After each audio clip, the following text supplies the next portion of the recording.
am Nira with Education News. Teaching Learning after COVID-19 pandemic. The global pandemic, which has entered its third year, has affected various aspects of life in all countries around the world, including Indonesia. One of the aspects of life that has been the most affected by the pandemic has been education, with teaching and learning activities needing to be adapted to meet health protocol standards. In Indonesia, hybrid distance learning was started on March 24, 2020, or 22 days after the first COVID-19 case was reported in the country. This year marked the third year since the start of hybrid distance learning. With the relatively swift shift from in-person learning activities, some issues concerning teachers, parents, and students arose during the new hybrid distance learning activities. An education expert from the Sahabat Muda Foundation, Asep Sapaat, said the hybrid learning system has not been effective. If we are being honest, we are not ready for hybrid learning amid the pandemic. Even during the pre-pandemic learning condition, there were still obstacles to increasing the students' level of knowledge, understanding, skills, and attitude. If you ask me if it's ideal or not, it's definitely not ideal, he explained.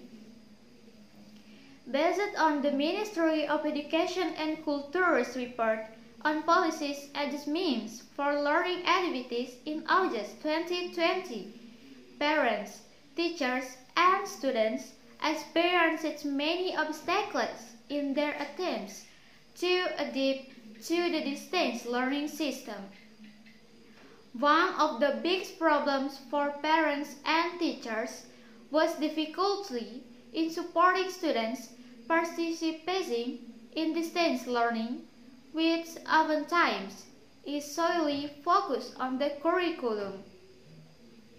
Fortunately, this year, when Indonesia commemorates its 77th anniversary of independence, the country has relaxed more COVID-19 restrictions and been allowed to return to learning activities in physical classroom.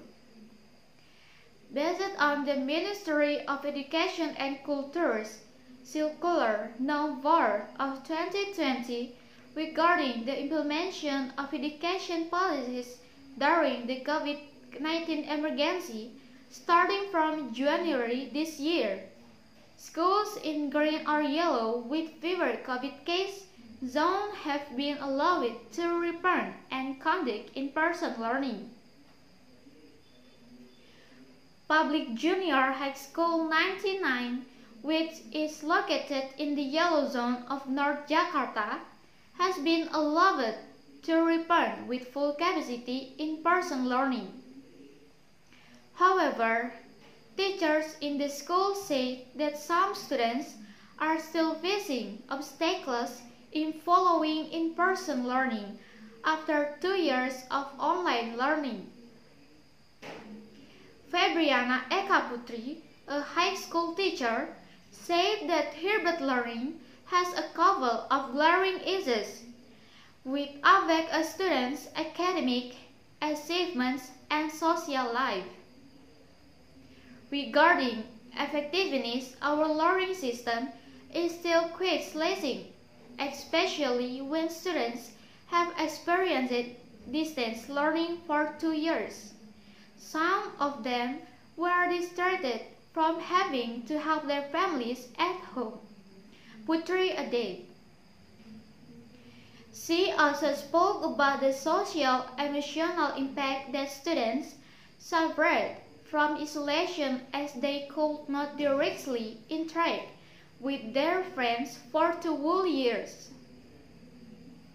In-person learning activities amid the still ongoing pandemic might be less than ideal, but that has not affected the spirit of some students to adapt and develop themselves positively in their spare time. That is the education news for today. Thanks for watching. Have a nice day.